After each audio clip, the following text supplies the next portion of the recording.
Welcome to another edition of the MDM podcast, which is brought to you by our Shift conference coming up May 13th through the 15th in Denver. I'm Mike Hockett, MDM's executive editor. Since the start of March, we've been rolling out numerous podcasts and blogs that feature the speakers who will be at Shift, and this episode continues that campaign. Today's topic isn't as flashy as AI or tariffs, but is multi-layered and crucial to the core function of distributors as a sales organization. Today, we're talking about sales compensation planning, which has seen a heightened focus ever since workforce dynamics shifted coming out of the COVID pandemic. Even though that's in the rearview mirror, many distributors are still navigating what kind of comp plan is right for them to attract sales talent and encourage them to stay. My guest in this episode is Donya Rose, founder and managing principal of the Signal Group, a Chapel Hill, North Carolina-based consulting firm dedicated exclusively to sales compensation plan design. That's Signal spelled S-Y-G-N-A-L. For the past 25 years, Donya has designed hundreds of comp plans for organizations that range from distributors to retail to service providers and from large to small. No matter the client, her mission has been to design and implement systems and processes that ensure alignment of sales results with top business priorities. She has also led projects in sales target setting, measurement and forecasting, and technology-enabled selling. At Shift, Donya will lead a hybrid sales breakout session called Aligning Sales with Profitable Growth, which will tackle designing a comp strategy that drives both revenue and profitability. Many distributors struggle with incentive structures that inadvertently erode margins, misalign sales priorities, or just fail to reward long-term customer value. Her session there will explore how leading distributors can refine their sales comp models. With that, in this podcast episode, Donya and I discussed what has fundamentally changed about B2B sales comp plans during her tenure, especially over the past 3 to 5 years since COVID. We touched on the common threads across her diverse range of clients when it comes to the key questions that need to be asked and answered, as well as the top priorities to solve, and more granular questions like how to reward your rockstar salespeople while not alienating those lower or in the middle of the pack. Enjoy. Donya, welcome to the podcast. Good to be here. Just delighted to get to discuss my favorite topic with you. Well, we've been promoting all of our Shift conference speakers in various ways over the last few weeks by sharing their background and expertise, so we might as well start with that here. Can we get an introduction to who you are, your background, and where your expertise lies? Sure. I'm a sales compensation plan design consultant. That's what I've been doing for a little over 20 years as my exclusive focus. I've got friends in consulting who are a little more broadly focused and laugh and say, I'm an inch wide and a mile deep in sales comp. And it's true. It's a topic that takes an expert if people have hard problems. My background is very technical. Operations research and systems analysis is my master's degree. And so I come at it with a real analytical inclination, but also recognizing the fact that there's a lot more to it than just the numbers. I have the Signal Group is my firm, which I started about 20 years ago, primarily because I had been with a larger firm that I still think the world of, doing sales comp plan design work. But in the large firms, we are paid to sell hours, not solve problems. And it seems like a nuanced difference, but it's all about incentives. And if your incentive is to sell hours, you'll behave differently from if your incentive is to solve a problem. So I wanted my incentives aligned with what I thought was best for the client. Great to hear. Fighting the good fight there. Well, you've been doing this for quite a while, as you said. So what makes you passionate about sales compensation plans for B2B companies to keep digging into this topic for as long as you have? Well, honestly, if you told me 20 years ago I would still be in the middle of sales comp 20 years later, I would have wondered, because I really am kind of easily distracted and want the next new thing. But what I have discovered in sales comp is a topic that has a richness because it's at the combination of go-to-market strategy for the business, human motivation, change management sometimes, and also analytics that really matter. So it's not just a theoretical optimization of something. When you change a comp plan, you've got to make sure it's going to work for the salespeople and for the business and get the results that the business is looking for at an affordable price. And putting all that stuff together is not a simple task. Every business is different. Every situation is different. And I have not gotten tired of sales comp after 20 years of doing it. Every new puzzle literally just fascinates me. So I couldn't be more pleased with having stumbled across this when I did. Well, you've led the Signal Group now for over 2 decades as its managing principal. When, as you mentioned, a focus this whole time on sales compensation plan design. So, taking a 30,000-foot view here, what would you say is the biggest fundamental difference between sales comp plans in the B2B space, at least, from when you started the firm in 2003 to today? Well, one big difference has to do with the fact that in a category of software called Sales Performance Management Software, or SPM, is much more prevalent and we didn't exist 20 years ago. And more businesses have got an SPM solution in place. So what that does is it allows them to have an automated, purpose-built system that helps them calculate their sales incentives. And possibly most importantly, it allows them to present the results to the salespeople in an ongoing way through a salesperson-focused portal. And I have no SPM to sell you, so that's not why I'm saying this. But it is one of the biggest differences in the last 20 years is that happens more and more. I think sometimes the ease with which people can change the plans with an SPM system actually can lead to some bad behavior with people changing their plans too often and too much, getting the salespeople disoriented. So there have been some unfortunate side effects of these SPM solutions, but there's also been some much better understanding of how my comp plan works and what it means for my compensation by the salespeople. So that's been a big thing. In terms of the sales job, which affects the comp plans, I think there are fewer high risk, high upside sales jobs than there used to be. There's more of an inclination toward a collaborative approach in selling. And I think that there's this concept in sales team optimization where we somewhat artificially divide the world into those who have a stable of stars for their sales team, rock star salespeople, each of whom may have their own contact list and well connected in the industry and their own sales process that they execute, and they're kind of doing it however they know how to do it. That's the sales stars approach. And then there's something we call the sales machine, which is where the business and the sales leadership have designed a selling model. They can have good, rigorous sales training, and most of their salespeople are doing things in a pretty similar way.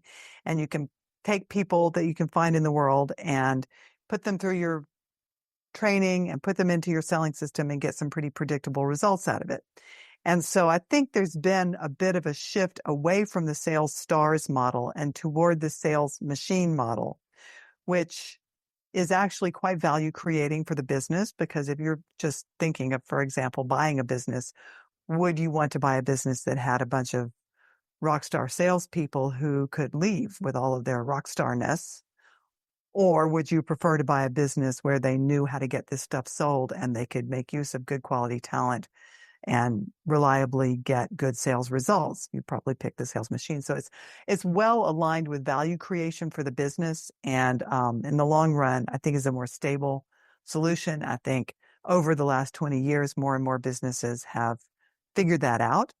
So what does that mean for sales comp? It means you're going to have comp plans that reward that kind of collaborative selling. You're going to have the ability to be more granular in your expectations about people because you've designed the process and you know how you want it executed.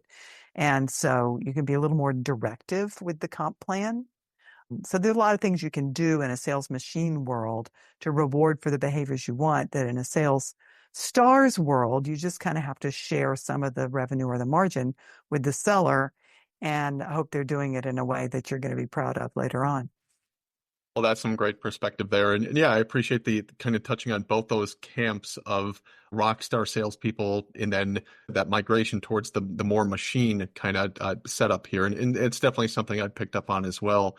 So looking even more recently, and this might go into what you just touched on, but let's say coming, the last 5 years, coming out of COVID or so, what would you say you found to be the biggest shift in B2B sales comp plans in the last 5 years, or maybe even 3 years? Just any recent trend that you're picking up on that's kind of just really impacting things right now?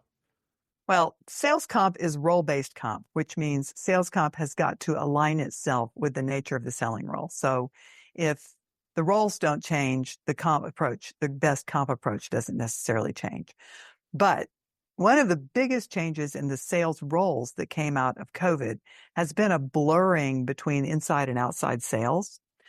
So what we discovered during COVID is that we can get an awful lot done without driving around quite so much. And so while that in-person relationship for some types of sales really remains important, maybe the frequency with which we feel like we need to engage in person with our prospects and customers is going down. And maybe our most senior, most productive inside people look an awful lot like our more junior, less, productive yet outside people. And so it's really hard to have this hard and fast different comp plan between those two roles.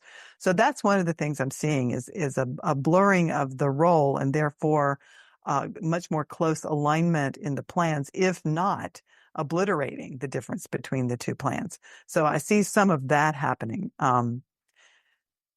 That's one of the biggest ones. There are a number of other things that have happened, but that to me is a real standout big item. Absolutely. Well, the range of clients that Signal and you have served in over the years is a pretty extensive list, going from Carnival Cruise Lines to Allied Building Products, Pet Boys, HD Supply, and so many others in between. So a lot of variety in there. But across that variety, I am curious as to any common threads that you've come across. Is there something that tends to be just common or that keeps popping up when it comes to the key problem that they're trying to solve? Or perhaps a sales comp tactic that many of them were just going about the wrong way before you were able to steer them in a different direction. So just any common threads that you picked up on? Absolutely. So there is one word that comes up every time I'm talking to senior leadership, if I have an engagement with a client and I'm asking that really important question, what does better look like, right? I love the question. Just let's imagine that we change the comp plans and we get it exactly right, whatever that means. And we administer it accurately and on time, and salespeople understand the plans. We get to the end of your first full year with your plans. You look back on the year and you say, wow, that plan really did what we needed it to do. So my question is, what would make you come to that conclusion? And there's always a list of things that has something to do with the business. It might be our salespeople are finally really selling more of the offering of this recently acquired business that we've been having some trouble getting traction on, or we're getting the kinds of terms that we need finally from our salespeople, or we're finally really focusing on margin the way that we should. And those all have to do with what the business needs. But there's one thing that literally everyone says, and that is, I want my plans to be simpler. Hmm. Everyone perceives their comp plans as being more complicated than they want them to be. And that's maybe not literally everyone. I can think of 2 or 3 exceptions in 20 years, but very close to everyone comes to that conclusion that their comp plans are too complicated. Now, from my point of view, I put a line between the comp plan and the sales crediting. And in a lot of distribution businesses, the comp plan could be dead simple. And everyone says it's really complicated. But what's complicated is the way that they do the crediting of the sale. It could be that we're taking the top line value. We are not giving you credit until we've collected the money, but we are now reducing out of it any third-party pieces or any of our costs in different ways. And some of the ways that distribution in particular tends to adjust sales credit can leave a real taste of complexity in the mouths of the salespeople, and they can kind of feel bamboozled. So everyone wants their plans simpler, whatever that means, whether it's the plan or the crediting. And everyone's got something they need for their business that's not happening quite the way that they want it to. So those are two things that always happen. In addition, as I mentioned earlier, many businesses are trying to get their plans aligned across legacy organizations. So the ones that are succeeding are likely to be, if not a roll-up of multiple companies, at least they've acquired a few similar companies in aligned spaces. And inevitably, the comp plans are different in important ways. And if you end up having two people doing essentially the same job with the same offerings and being paid really differently, that is uncomfortable and in some cases can put you in legal jeopardy too. So getting that alignment across legacy organizations comes up whenever that's relevant. Definitely, especially with all the mergers and acquisitions activity and distribution. It always makes me wonder how they are, once they're integrating, what are they doing with the sales comp plan? Because it might look very different from who the parent company is compared to who's buying who. So just a lot of moving pieces there involved. So you mentioned how the biggest common thread you're seeing is probably they're asking for simplicity. I guess when you're starting a client relationship for Signal, I assume it takes a lot of getting to know each other, getting to know their priorities. Other than simplicity, is there a question that you get asked more than others from your range of clients? Is there, besides simplicity, is there something else that they're curious about or, asking what you can do to help them? What big question is out there? One big question that almost always comes up, and to which I have no one, in fact, has a super satisfying answer, and anyone who comes up with the answer totally wins and can get rich quickly and retire. And that question is, how does my sales comp spend stack up against my peers? And the problem there has to do with the fact that it's got to be a ratio, right? It's not like they're spending 2 million and you're spending 1.5 million, and so you're better. I mean, you've got to know a lot more stuff, like how much are they actually selling and what's the margin on that stuff. So anyway, the problem all comes down to numerators and denominators. It's a ratio, right? So it's the spend divided by some kind of return on the spend. And everyone measures both the numerator and the denominator differently. So in the spend, are we including inside sales and outside sales and sales support and sales management and T&E and all that? Or are we just talking about the commission piece for the direct sellers? Or anything in between? And on the production, are we talking about revenue? Are we talking about margin? Are we talking about some kind of adjusted margin? Are we talking about the long-term value of the contract? Are we talking about the actual recognized revenue in year? You see how you can't compare somebody's number to someone else's number. And that drives CFOs crazy. They want that comparison. So the best I think you can do is compare yourself to yourself. Nail down how you're going to measure it. Try to make it better every single year. Compare your teams to each other. That's legitimate. There are a number of comparisons you can do, but that absolute comparison to the rest of my industry is something everyone wants, and I have yet to find a satisfying way to do that. We hear a lot about that when it comes to any technology spend. They want to know how their peers in their market are spending. But like you said, there's so many factors involved that it is an apples to oranges comparison when you're trying to compare even a company of similar size in your similar market. There's so many intangibles that are at play there. So flipping that around, I guess, from your perspective for yourself and Signal, when you're starting these conversations with clients, is there a big or first question that you typically ask clients when you embark on a consulting journey with them and their sales comp plans? Is there something that you need to know above all else? Yeah, it's what are they trying to accomplish? Is that first question about what does better look like? And that, just really, and there are going to be different constituencies with different answers to that question. And some of them are going to be opposite of each other. So, all of that is going to come out when we start down that path. So that's an important part of it. But usually there's something they're aligned on that's really important to the business. And, while I obviously believe in sales comp, or I wouldn't do what I do, I wouldn't have devoted my career to it. It is a part of the solution to most of the puzzles people are trying to solve with it. So it's not a perfect analogy, but I sometimes think of sales comp like a really great work glove. You put those gloves on, you can go out into your garden, you can do things, you can stick your hands into bushes you wouldn't have stuck them into before, and you can come out fine after it's all over. And so it enables you to do things you couldn't have done if you didn't have the glove on, but there has to be a hand. And so, so the analogy here is, you're trying to, for example, improve your margins, and you want your comp plans to support that. Well, they can absolutely support it. But my question is, what else are you doing? So that's the next thing I want to know. Are you training your people so they understand the margins? Are you giving them the selling tools and the value proposition information to really make the case about the margin? Are you making sure that all of the margin wins are celebrated and highlighted and everybody gets to hear the story and learn from it? Are you coaching people in specific opportunities or with specific prospects in ways that they can start to help improve the margins? Are you encouraging mentoring on this topic? I mean, there's a lot of things you can do. So besides the comp plan, what else are you doing? I don't need to get into it. I don't need to design it. I just need to hear that it's there, that there's a hand to go inside this glove I'm designing.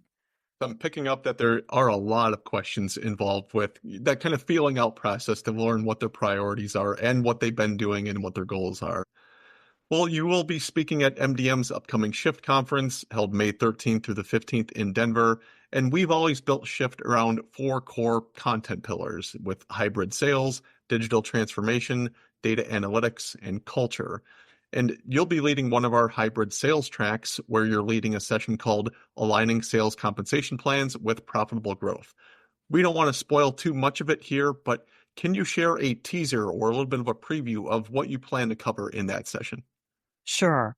We'll talk for sure about the ways that sales compensation plans typically evolve over the growth of a business. There are certain kinds of plans that are most appropriate for very early stage businesses, certain kinds of plans that work well for businesses in that high growth stage, and different kind of plans that work well once you've got a well penetrated customer set and you've got some really important sellers who are ideally growing a bit, but maintaining and managing those really important large customers that you've got. So there are different comp approaches for those different situations. And unfortunately, or fortunately, I don't know, most of us are kind of hopeless victims of our own prior success, by which I mean we think that what got us there will get us to the next level.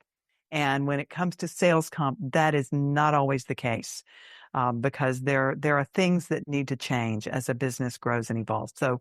So we'll talk through the foundational principles and best practices and then apply them very much in that way across the business life cycle to help people find themselves on that spectrum and ask some hard questions about whether or not they've kind of evolved beyond their old plan that got them where they are, but may not be the thing that will get them where they want to be. So that's one little tidbit. There are a lot of other things we'll talk about. There's quite an appetite for this topic, so I think it's going to be a great session there at Shift.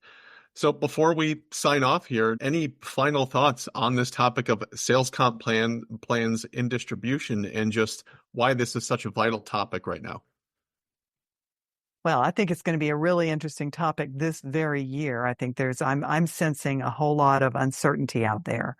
So that's another thing that I hadn't necessarily planned to put into this at the time that we initially discussed it. But at this point, I'm putting it in everything I'm doing. Yeah. So I think that understanding what your options are, if you feel like you need to change plans or goals partway through the year, and knowing what the best tools are to use in those situations is something that we'd sort of be irresponsible not to cover. So that's something that will come up for sure.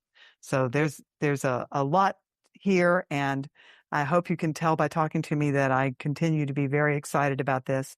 I know there are going to be some really solid sessions. I've looked through the agenda and I know there'll be a lot of things people want to attend, but honestly, can you have more fun in business than talking through the comp plan? It's really, it's going to be a great discussion. Yeah. Well, Donya, thank you very much for the conversation and thanks for joining the podcast. Thank you very much for your interest. And I look forward to seeing you and others there. Thanks for listening to the MDM podcast, which is brought to you by our Shift conference set for May 13th through the 15th in Denver. Like what you just heard?